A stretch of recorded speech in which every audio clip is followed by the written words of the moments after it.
Hello friends, welcome to the एम्पिटस academy. I hope आप सभी अच्छे होंगे, घर पे सेफ होंगे, पढ़ाई कर रहे होंगे। देखिए, आज के लेसन में हम लोग सॉल्यूशन करेंगे एमबी के बुक से सेट नंबर 14। ठीक है, हम लोग 2016 से 2020 तक सारे क्वेश्चंस को सॉल्यूशन करेंगे। ठीक है, क्योंकि आगे जो है एसएससी के बहुत सारे एग्जाम्स होने वाले हैं। जब भी एग्जाम्स ऐसा तो शेड्यूल हुआ है आपका फिर से नवंबर में, अगर उस डेट पे भी होगा तो फिर आपका सीजीएल मेंस होना है, सीएचएसएल होना है, CPO, stenographer, phase 8, various exams होंगे एसएससी के। इसलिए जो है हम लोग यहाँ पर प्रिपरेशन कर रहे हैं, प्रीवियस ईयर क्वेश्चंस का सॉल्यूशन कर रहे हैं। तो हम लोग अभी 2016 का सीरीज कर रहे हैं, फिर 2017, 2018 फिर करेंगे, फिर 2019 और 2020 में जो सीजीएल पीटी का हुआ था 3 मार्च से 10 मार्च तक, वहाँ तक हम लोग कर लेंगे। यानी कि 5 से 6 साल प्रीवियस क्वेश्चंस को हम लोग अच्छे से देख लेंगे, उनका पैटर्न समझ लेंगे। ठीक है, तो चलिए सोल्व करते हैं क्वेश्चन नंबर फर्स्ट को। ये है सेट नंबर 14 एमबी पब्लिकेशन के बुक से। देखिए क्वेश्चन नंबर फर्स्ट क्या है, डायरेक्शन क्या कहता है कि in the following question out of 4 alternative choose the word which best expresses the meaning of the given word। ठीक है, बेस्ट एक्सप्रेस यानी कि सिनोनिम। देखिए क्वेश्चन क्या हमारा है, क्वेश्चन हमारा है मास्टिकेट। ठीक है, MASTICAT।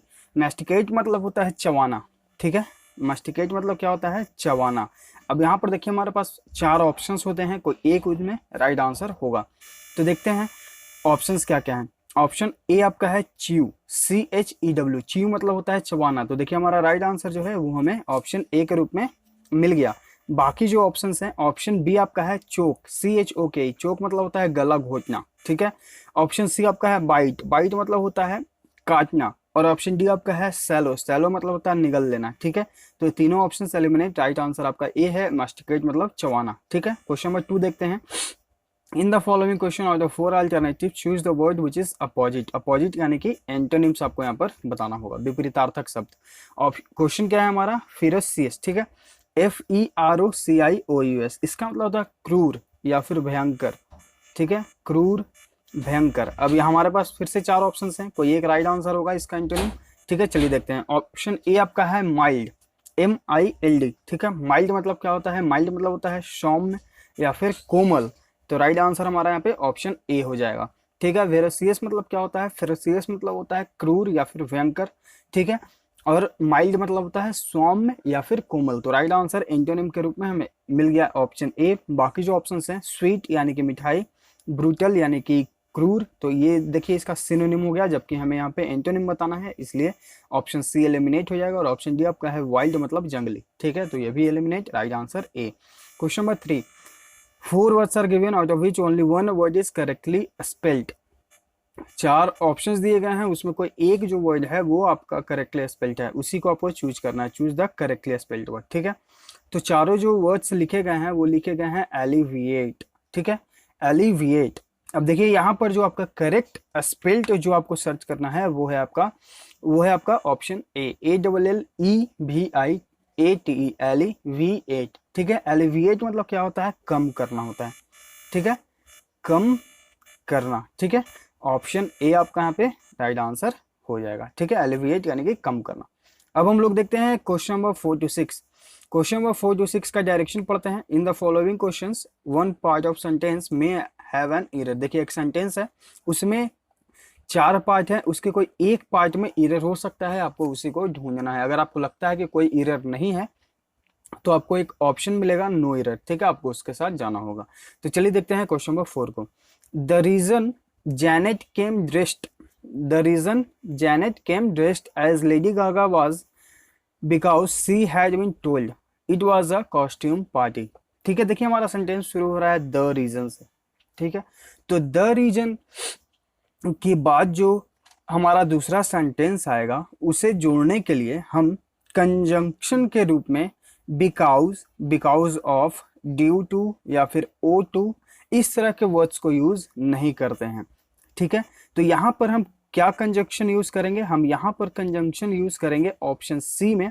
हम रिप्लेस किसको करेंगे, बिकॉज को रिप्लेस करेंगे दैट से। ठीक है, सॉरी ऑप्शन बी में है कि हम बिकॉज किसको रिप्लेस करेंगे, दैट से रिप्लेस करेंगे, क्योंकि द रीजन जो है अपने साथ because, because of, due to ये वर्ड्स नहीं लेता है। ठीक है, अगर हमारा सेंटेंस द रीजन से शुरू हो तो। ठीक है, तो यहाँ पे ऑप्शन बी आपका यहाँ पे राइट आंसर हो जाएगा। Question number 5, the path to the famous church passes through a forest. The path to, path के साथ प्रीपोजिशन टू, यहाँ पे कोई एरर नहीं। The famous church passes through, pass through मतलब कि निकासी यानी कि एग्जिट अ फॉरेस्ट, जो फेमस चर्च का जो निकासी यानी कि एग्जिट जो है बाहर है, वहां पर एक फॉरेस्ट है। ठीक है, तो यहाँ पर जो है आपको कोई भी एरर नहीं देखने को मिलेगा। ऑप्शन डी के साथ हम यहाँ पर जाएंगे। ठीक है, चलिए देखते हैं question number 6, a first European sailor who came to India was Vasco da gamma.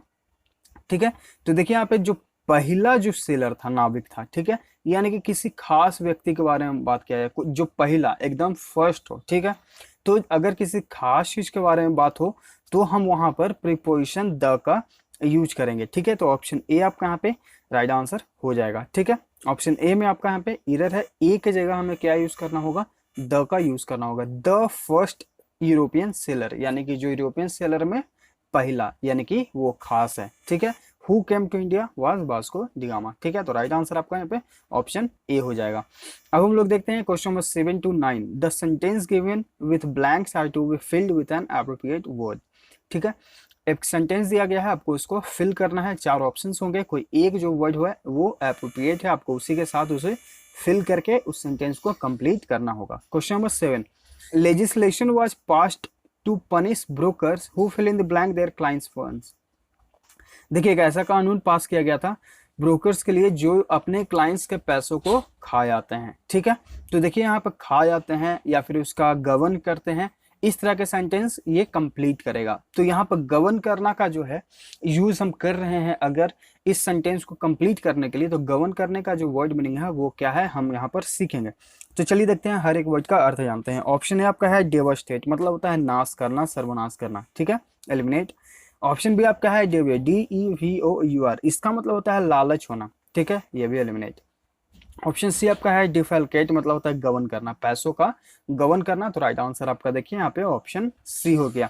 Legislation was passed to punish brokers who defalcate their clients funds, एक ऐसा कानून पास किया गया था सजा देने के लिए जो अपने क्लाइंट्स के पैसों को गवर्न कर लेते हैं। ठीक है, तो राइट आंसर यहाँ पे ऑप्शन सी है। और ऑप्शन डी आपका है ड्वेडल, DAWDL, इसका मतलब होता है समय नष्ट करना। ठीक है, तो ये भी एलिमिनेट। चलिए देखते हैं question number 8, his father was fill in the blank the same business. His father was fill in the blank the same business, यानी कि उसके पिता जो थे उसी के बिजनेस में, यानी कि सेम बिजनेस, यानी कि मिलता जुलता जो बिजनेस है उसी में लगे हुए थे, उसी में व्यस्त थे।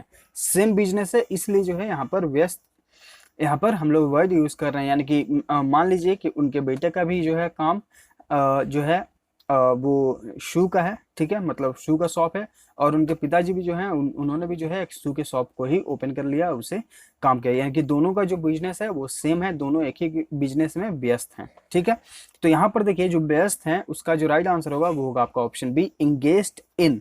ठीक है, इंगेज इन मतलब होता है लगा होना, व्यस्त होना। ठीक है, तो यहाँ पर राइट आंसर बी है। बाकी जो ऑप्शन है, ऑप्शन सी आपका है इंडोबिथ। इंडोबिथ मतलब होता है संपन्न होना। ठीक है, और इन लिस्ट मतलब होता है क्रमबद्ध होना, यानी कि आप किसी सूची में जो है इनरोलमेंट हुए, यानी कि वहाँ पे इन लिस्ट हुए, यानी कि क्रमबद्ध सूची में होना। ठीक है, तो राइट आंसर यहाँ पे ऑप्शन बी है। और यहाँ पे ऑप्शन ए है मैनेज ओवर, यानी कि मैनेज मतलब क्या होता है किसी चीज को संभालना। ठीक है, तो ये भी एलिमिनेट, राइट आंसर यहाँ पे ऑप्शन बी है। Question number 9, it is due to this lethargy, मतलब क्या होता है शिथिलता। ठीक है, आलसीपन, it is due to this lethargy that the plan fail, fill in the blank of. देखिए यह उसकी कम आलसीपन ही है जिसके कारण जो है प्लान जो है क्या हो गया, ये हमें यहाँ पे कंप्लीट करना होगा। ठीक है, तो प्लान क्या होता है यहाँ पे, या तो आपका असफल होता है या फिर सफल होता है। ठीक है, तो अगर यहाँ पे सफल या असफल को हम लोग लेकर सेंटेंस को कंप्लीट करें तो चलिए देखते हैं ऑप्शंस क्या यहाँ पर अप्रोप्रिएट होंगे। ऑप्शन ए आपका है ऑफ, तो देखिए फेल ऑफ मतलब होता है कमी आना, तो यहाँ पे कमी आना का कोई सेंस नहीं बन रहा है। ठीक है, तो ये एलिमिनेट आपका हो जाएगा ऑप्शन ए। ठीक है, ऑप्शन बी आपका है फेल आउट, मतलब घटित होना। ठीक है, ऑप्शन सी आपका है फेल थ्रू, यानी कि असफल होना। तो देखिए सफल या असफल के बारे में बात हो रहा था, तो राइट आंसर यहाँ पे ऑप्शन सी है, फेल थ्रू यानी कि असफल होना। ठीक है, और ऑप्शन डी आपका है अवे, तो फेल अवे मतलब होता है दूरी बना लेना किसी व्यक्ति से। तो राइट आंसर यहाँ पे ऑप्शन सी हो जाएगा। It is due to this lethargy that the plan fell through, यानी कि उसकी आलसीपन के कारण जो है प्लान जो है योजना वो असफल हो गया। ठीक है, तो ऑप्शन सी यहाँ पे राइट आंसर है। ये फ्रेजल वर्ब्स आप तीनों जो है चारों याद कर लीजिएगा, आगे एग्जाम्स में पूछे जा सकते हैं। ठीक है, चलिए देखते हैं क्वेश्चन नंबर 10 to 12 में आपको बताना है item and phrase. Question number 10, bad blood. Bad blood मतलब होता है दुश्मनी। ठीक है, तो यहाँ पर जो राइट आंसर होगा वो कौन सा होगा, ऑप्शन सी होगा, इन मीटिंग। ठीक है, बैड ब्लड यानी कि दुश्मनी।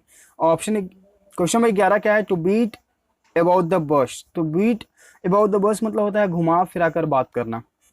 ठीक है, यानी कि जो जिस टॉपिक पे बात हो रहा है आप उस पर बात नहीं करेंगे, किसी और मुद्दे को आप वहां पर उठा लेंगे। ठीक है, यानी कि घुमा फिरा कर दूसरे बातों पर आ जाना। तो इसका जो राइट आंसर होगा वो होगा आपका option D, to talk about irrelevant things. Irrelevant यानी कि असंगत चीजें। ठीक है, यानी कि जिस पर बात ना हो रहा है आप उस पर आ गए। टू बीट अबाउट द बस यानी कि घुमा फिरा कर दूसरे बात पर आ जाना। ऑप्शन डी यहाँ पे राइट आंसर हो जाएगा। क्वेश्चन नंबर 12 क्या है, क्वेश्चन नंबर 12 है मेडन स्पीच। मेडन स्पीच मतलब होता है किसी का पहला स्पीच यानी कि फर्स्ट स्पीच। ठीक है, तो ऑप्शन बी यहाँ पर देखिए आपका राइट आंसर हो जाएगा, मेडन स्पीच यानी कि पहला स्पीच। ठीक है, तो पहला स्पीच यहाँ पे फर्स्ट स्पीच। ठीक है, ऑप्शन बी यहाँ पे राइट आंसर है। क्वेश्चन नंबर 13 to 15 में डायरेक्शन क्या कर रहा है, हमें OWS बनाना होगा। ठीक है, देखिए one which can be substituted. Option question number 13, a place where money is coined. एक ऐसा जगह जहाँ पर सिक्के जो हैं वो पैसे जो हैं बनाए जाते हैं, उसे क्या कहा जाता है। ठीक है, ऑप्शन है बैंक, तो बैंक हम लोग जानते हैं। ऑप्शन बी आपका है मिंट। मिंट मतलब होता है टकसाल। टकसाल उसे कहा जाता है जहां पैसे बनते हैं। तो राइट आंसर आपका यहाँ पे ऑप्शन बी हो गया। क्वेश्चन हमारा यही था, place where money is coined, एक ऐसी जगह जहां पर पैसे बनाए जाते हैं। ठीक है, तो मिंट मतलब होता है टकसाल। टकसाल मीन्स जहां पर पैसे बनते हैं। तो ऑप्शन बी यहाँ पे राइट आंसर है। ऑप्शन डी आपका है फर्म, मतलब होता है या तो आप दृढ़ कह लीजिए या फिर आप किसी प्रकार का कोठी घर। ठीक है, तो ये भी एलिमिनेट। ऑप्शन डी आपका पार्लियामेंट यानी कि संसद। तीनों ऑप्शन से एलिमिनेट, राइट आंसर यहाँ पे ऑप्शन बी हो गया। Question number 14, the process by means of which plants and animal breathe. एक ऐसा प्रोसेस, एक ऐसा क्रिया जिसके द्वारा जो है पेड़ पौधे और जीव जंतु जो है सांस लेते हैं। ब्रीथ यानी कि सांस लेना, उसे क्या कहा जाता है, तो उसे कहा जाता है रिस्पायरेशन यानी कि श्वसन क्रिया। ठीक है, राइट आंसर आपका यहाँ पे ऑप्शन ए हो गया। बाकी जो ऑप्शन हैं, जर्मिनेशन मतलब क्या होता है, इसका मतलब होता है अंकुरित होना। ठीक है, ऑप्शन सी आपका क्या है, एब्जॉर्प्शन यानी कि अवशोषित करना, और ऑप्शन डी आपका है ट्रांसपिरेशन। ठीक है, राइट आंसर आपका यहाँ पे ऑप्शन ए हो गया। Question number 15, one who sneers at the aim and believe of his fellow man. देखिए यहाँ पे स्नीयर मतलब क्या होता है, उपहास करना यानी कि किसी का मजाक उड़ाना। ठीक है, तो इसका मतलब क्या होगा, चलिए देखते हैं ऑप्शंस को। ऑप्शन ए आपका है क्रिटिक। क्रिटिक मतलब क्या होता है, किसी की आलोचक, कोई किसी का आलोचना करना। ठीक है, ऑप्शन बी आपका है क्या, क्वेनेसिया, इसका मतलब क्या होता है, विशेषज्ञ। ठीक है, ये भी एलिमिनेट। ऑप्शन सी आपका क्या है, पीडेंट। पीडेंट मतलब होता है रूढ़िवादी, ये भी एलिमिनेट। ऑप्शन डी आपका है सैनिक, मतलब क्या होता है, निंदक, जो किसी की निंदा करना। देखिए यहाँ पे स्नीयर मतलब भी होता है उपहास उड़ाना, किसी का मजाक उड़ाना, निंदा करना। ठीक है, तो राइट आंसर आपका यहाँ पे ऑप्शन डी हो जाएगा। सैनिक मतलब कि निंदक, किसी की निंदा करने वाला। ठीक है, तो ऑप्शन डी यहाँ पे राइट आंसर हो जाएगा। चलिए अब हम लोग देखते हैं क्वेश्चन नंबर 16 to 20। आप लोग प्रीवियस ईयर के जितने आइटम एंड फ्रेजेस जो हो रहे हैं, OWS हो रहे हैं, सिनोनिम्स हो रहे हैं, एंटोनिम्स हो रहे हैं, सब याद कर लीजिएगा। ठीक है, ग्रामेटिकली अच्छे से समझिएगा, अगर कहीं पे कोई प्रॉब्लम हो तो जरूर कमेंट करिए। ठीक है, चलिए देखते हैं क्वेश्चन नंबर 16 to 20। 16 to 20 में क्या है, आपको सेंटेंस इंप्रूवमेंट के क्वेश्चन है। अगर आपको लगता है कि सेंटेंस में जो अंडरलाइन सेक्शन है वो इरर है तो आपको उससे सुधारना होगा, और नहीं इरर है तो आपको एक ऑप्शन मिलेगा नो इंप्रूवमेंट, आपको उसके साथ जाना होगा। ठीक है, question number 16, he started at the bottom rung of the ladder and then gained success. देखिए bottom rung of the letter, इसका मतलब क्या होता है, इसका मतलब होता है कि पद और वेतन के सबसे निचली सतह। ठीक है, यानी कि वह सबसे छोटे पद से उसने शुरुआत की। ठीक है, और वो धीरे धीरे जो है उसमें सफलता पा ली, यानी कि किसी का पद होगा छोटा तो उसका सैलरी भी कम होगा। ठीक है, तो इसका कहने का अर्थ यही है कि ही started at the bottom rung of the ladder. तो यहाँ पर जो bottom rung of the ladder है, यहाँ पर इसमें कोई भी इरर नहीं है। ये एक प्रकार का आपका मुहावरा है, जिसका मतलब होता है कि किसी पद और वेतन में सबसे निचले स्तर पर होना। ठीक है, तो राइट आंसर आपका यहाँ पे ऑप्शन डी हो जाएगा। ठीक है, एंड देन गेन्ड सक्सेस। ठीक है, चलिए देखते हैं क्वेश्चन 17, द जज gave the verdict against a government. जो जज थे उन्होंने वर्डिक्ट मतलब क्या होता है, निर्णय देना, अगेंस्ट द गवर्नमेंट यानी कि सरकार के खिलाफ जो है जज ने अपना जो है वर्डिक्ट दिया, यानी कि निर्णय दिया, फैसला दिया। ठीक है, तो देखिए जब भी कोई जज जो है वो अपना कोई भी वर्डिक्ट देते हैं यानी कि निर्णय देते हैं, तो वहाँ पे उन्हें जो है प्रोनाउंस कहा जाता है, गिव नहीं कहा जाता है। ठीक है, द जज प्रोनाउंस्ड द वर्डिक्ट, यानी कि जज ने जो है वो निर्णय दिया। देना का यहाँ पे आपको यूज हमेशा करना होगा प्रोनाउंस के क्षेत्र में। जब भी आप न्यायिक मामलों के बारे में जब बात करेंगे तो वहाँ पे आप निर्णय देना को आप यूज नहीं करेंगे गिव द वर्डिक्ट, आप वहाँ पे आपको यूज करना होगा प्रोनाउंस द वर्डिक्ट। अगर आप न्यूज़पेपर पढ़ते होंगे तो आप जब अयोध्या मामला का जो केस चल रहा था उस समय जब जज ने जो दिया था अपना वर्डिक्ट, तो वहाँ पर जितने भी न्यूज़पेपर्स थे, अगर आप ध्यान दिए होंगे, अगर आप पढ़े होंगे, तो वहाँ पर जो है पूरे पेपर में प्रोनाउंस द वर्डिक्ट, पूरे वर्ड में पूरे पेपर में यूज हुआ था प्रोनाउंस द वर्डिक्ट। ठीक है, तो यहाँ पर जो है जब भी जज के द्वारा कोई निर्णय दिया जाएगा तो आप वहाँ पर गिव का यूज नहीं करेंगे, प्रोनाउंस का यूज करेंगे। ठीक है, तो ऑप्शन ए आपका यहाँ पे राइट आंसर हो जाएगा। ठीक है, चलिए देखते हैं question number 18। The fire service personnel put off the fire with much difficulty. देखिए यहाँ पर जो अंडरलाइन सेक्शन है वो है आपका पुट ऑफ। पुट ऑफ मतलब होता है स्थगित कर देना। ठीक है, तो देखिए इसका कोई सेंस नहीं बन रहा है। यहाँ पे फायर के बारे में बात हो रहा है तो फायर को आप क्या करेंगे, उसे बुझाएंगे। ठीक है, स्थगित करने का तो यहाँ पे कोई सेंस नहीं बनता है, तो पुट ऑफ यहाँ पे गलत यूज हुआ है। ठीक है, तो पुट ऑफ मतलब स्थगित करना होता है, आप लोग याद कर लीजिएगा। ठीक है, तो देखिए अब यहाँ पर जो आग बुझाने का सेंस में हमें यूज करना होगा फ्रेजल वर्ब को, तो कौन सा है चलिए देखते हैं ऑप्शंस को। ऑप्शन ए आपका है पुट ऑन, मतलब होता है कपड़ा पहन लेना। ठीक है, ऑप्शन सी आपका है पुट अवे। पुट अवे मतलब होता है अप्रिय लोगों को भूल जाना या फिर अप्रिय चीज़ों को, बातों को भूल जाना। ठीक है, मतलब कि जो आपके साथ अच्छा नहीं हुआ, ठीक है, आप उसे भूल गए। ऑप्शन डी आपका है पुट आउट। पुट आउट मतलब होता है आग बुझाना। तो देखिए यहाँ पे आग बुझाने के बारे में बात हो रहा था, फायर विथ मच डिफिकल्टी, यानी कि जो आग कर्मित हैं उन्होंने आग को बहुत ही मुश्किल से बुझाया। ठीक है, डिफिकल्टी है यानी कि बहुत ही मुश्किल से बुझाया। पुट आउट यानी कि आग बुझाना। राइट आंसर आपका यहाँ पे ऑप्शन बी हो जाएगा। ठीक है, चलिए देखते हैं question number 19। He has the irritating habit of playing his own trumpet all the time. उसका जो एक आदत है वो खुद जो है अपनी डिंग हांगते रहता है, यानी कि खुद का बड़ाई करता है। ठीक है, तो देखिए खुद का बड़ाई करना का होता है ब्लो हिज ऑन ट्रम्पेट। ठीक है, तो यहाँ पर देखिए आपका राइट आंसर जो है वो आपका ऑप्शन ए हो जाएगा। जब भी यहाँ पे फ्रेजल वर्ब आइटम हम लोग यूज़ करेंगे तो वहाँ पे प्ले का यूज़ नहीं करेंगे, हम लोग यूज़ करेंगे ब्लो का। ठीक है, तो ब्लो हिज ऑन ट्रम्पेट हम लोग आइटम फ्रेजेस के जब हम लोग प्रीवियस लेसन्स में भी पढ़े हैं कि जब भी ट्रम्पेट का बात हो, सॉरी डिंग हांकना का बात हो, तो वहाँ पे यूज होता है ब्लो हिज ऑन ट्रम्पेट। ठीक है, तो राइट आंसर आपका यहाँ पे ऑप्शन ए हो जाएगा। क्वेश्चन नंबर 20, ये आपका अप्रोप्रिएट आइटम हो गया, ब्लो हिज ऑन ट्रम्पेट यानी कि खुद की बड़ाई करना, डिंग हांकना। Question number 20, his illness means he must resign his chairman इम्प्रॉम्पिटिव। देखिए आप जो अंडरलाइन सेक्शन है, अंडरलाइन सेक्शन मतलब जो है इम्प्रॉम्पिटिव, इसका मतलब होता है बिना कोई तैयारी के, बिना पहले से आपका कोई तैयारी के यहाँ पे होता है इम्प्रॉम्पिटिव का मतलब। तो देखिए यहाँ पे अगर उसका तबीयत खराब है तो उसे जो है क्या करना चाहिए, उसे तुरंत इस्तीफा दे देना चाहिए। ही मस्ट रिजाइन हिज चेयरमैनशिप फोर्थविथ। फोर्थविथ मतलब होता है तुरंत।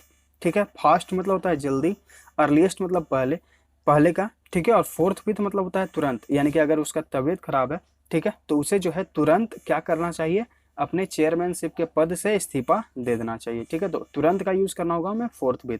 ठीक है, इम्प्रॉम्प्टू मतलब होता है बिना तैयारी के, ये OWS में पूछा जाता है। राइट आंसर यहाँ पे ऑप्शन बी हो गया। अब जो डायरेक्शन है क्वेश्चन नंबर 21 to 25 में, उसे आपको क्या करना है, पैसेज पढ़ना है और उस पे उसके बेस्ड पर 5 क्वेश्चंस आपको बनाने को मिलेंगे। ठीक है, तो चलिए इस पैसेज को पढ़ते हैं और इसके बेस्ड पर फिर हम लोग 5 क्वेश्चंस को सोल्व करेंगे अच्छे से। देखिए, there is a growing parallel between India and Europe in terms of language policy and challenges of maintaining a balance.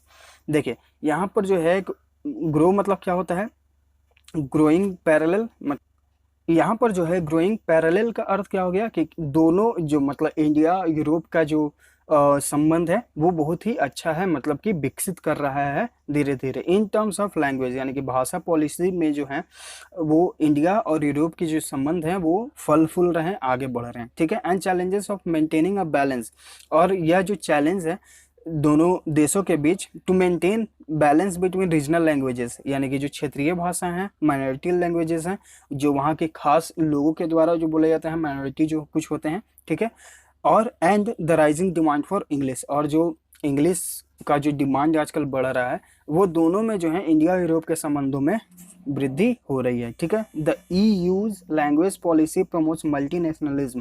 The EU language जो है पॉलिसी वो प्रमोट करते हैं यानी कि बढ़ावा देते हैं multi nationalism and the idea that every EU citizen should learn and speak at least 2 foreign languages in addition to their mother tongue.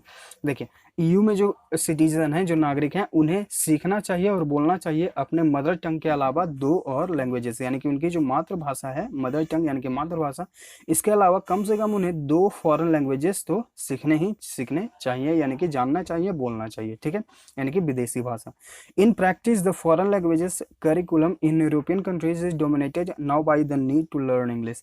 देखिए अब जो क्या हो गया है यूरोपियन कंट्रीज में, वो जो है इंग्लिश की जगह जो है ले चुका है, यानी कि डोमिनेट कर चुका है। ठीक है, so the de facto policy is that children should, यानी कि अब जो पॉलिसी बन रहा है कि जो children should in addition to the language to their member state learn English and one other European language, यानी कि अब जो है बच्चों को वहाँ के मातृभाषा के अलावा इंग्लिश और यूरोपियन लैंग्वेज को सीखना ही सीखना है। ठीक है, English has become not only the language, English जो है सिर्फ भाषा बनकर नहीं रह गया है और business across Europe but also the corporate language of many French, German, Dutch and Spanish enterprises, यानी कि अब वहाँ के जो बिजनेसेस हैं, ठीक है, वहाँ पर भी आपको फ्रेंच, जर्मन, डच और स्पेनिश इंटरप्राइजेज जो हैं, वहाँ पे स्पेनिश इंटरप्राइजेज में जो है इंग्लिश का बोलबाला है, यानी कि आपको जो है वहाँ पर सारे लैंग्वेजेस को सीखना जरूरी है इंग्लिश के साथ साथ। ठीक है, the trend across Europe is for schools to begin teaching, the trend across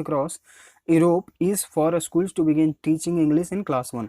देखिए अब यूरोप में क्या चलन हो गया है कि आप क्लास 1 से ही इंग्लिश को पढ़ाएं, treated as a basic skill, उसे जो है एक बेसिक स्किल के रूप में ही ट्रीट करें, rather than a foreign language, यानी कि उसे एक फॉरेन विदेशी भाषा के रूप में ना समझें, उसे एक बेसिक स्किल के रूप में ही समझें। ठीक है, this trend began in earnest only after 2000, यह जो चलन है वो 2000 के बाद ज़्यादा प्रभावी हुआ है। ठीक है, however the methods to teach English are diverse, जो भी हो लेकिन इंग्लिश पढ़ाने का जो तरीका है सभी जगह अलग अलग है। And increasingly popular trend is towards bilingual schools which teach through more than one language medium.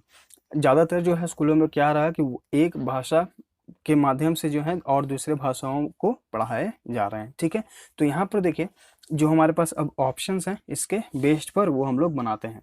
Question number 21, there is a parallel between India and Europe as regards, तो हम लोग जैसा कि एकदम फर्स्ट लाइन में पढ़े थे वहाँ पे पूरा बात हो रहा है लैंग्वेज पॉलिसी के बारे में, तो राइट आंसर आपके यहाँ पे ऑप्शन ए हो जाएगा। Question number 22, according to the passage the foreign language policy in the EU aims to foster, तो जैसा हम लोग देखे हैं मल्टी लैंग्वेज में, देखिए ऊपर से जो सेकंड लाइन था हमारा वो क्या था, EU का क्या कहना था, EU का कहना था कि पॉलिसी प्रमोट्स मल्टी नेशनलिज्म। ठीक है, तो यहाँ पर देखिए ऑप्शन बी आपका यहाँ पे राइट आंसर हो जाएगा। Question number 23, the passage says that the rising demand for English in the EU is because of, जो इंग्लिश का जो इतना डिमांड हो रहा है वो क्यों हो रहा है, तो वो हो रहा है ट्रेड एंड कॉमर्स, यानी कि जो और वहाँ पे इंटरप्राइजेज जो हैं इसलिए जो है वहाँ पर इसका जो है बोलबाला यानी कि प्रभाव जो है ज़्यादा बढ़ रहा है, तो ऑप्शन डी यहाँ पे राइट आंसर हो जाएगा। Question number 24, EU schools regard English as, वो क्या है, तो वो समझते हैं एक बेसिक स्किल के बारे में, जैसा हम लोग समझे थे कि उसे आप फॉरेन लैंग्वेज यानी कि विदेशी भाषा के रूप में ना समझें, उसे एक बेसिक स्किल के बारे में समझें। ठीक है, जैसा कि हम लोग देखे हैं यहाँ पर देखिए treating it as a basic skill rather than a foreign policy. ठीक है, तो देखिए यहाँ पे एकदम क्लियर लिखा हुआ है, तो इसलिए राइट आंसर हमारा यहाँ पे ऑप्शन सी हो जाएगा क्वेश्चन नंबर 24 में। अब देखते हैं हम लोग क्वेश्चन नंबर 25। क्वेश्चन नंबर 25 क्या है, in Europe the usual pattern is that, देखिए तो यहाँ पर क्या है कि children should start learning English from class 1, जो यूरोप में जो पैटर्न है वो जनरल पैटर्न क्या होता है कि आप जो है इंग्लिश को क्लास 1 से ही पढ़ाएं। ठीक है, तो यहाँ पर राइट आंसर जो है वो हो जाएगा आपका option B, children should start learning the English from class 1। ठीक है, तो ये है राइट आंसर इसका ऑप्शन बी। तो ये है पूरा सॉल्यूशन MB पब्लिकेशन के बुक से सेट नंबर 14 का आई होप आप सभी को अच्छे से समझ में आ गया होगा। ठीक है, अगर वीडियो अच्छा लगा तो प्लीज़ लाइक करें और शेयर करें ज़्यादा से ज़्यादा अपने स्टडी ग्रुप्स में, ताकि और लोग जो हैं इसे देखें, समझें, सीखें और हमारे साथ जुड़े। मिलते हैं आगे के लेसन्स में। Thank you.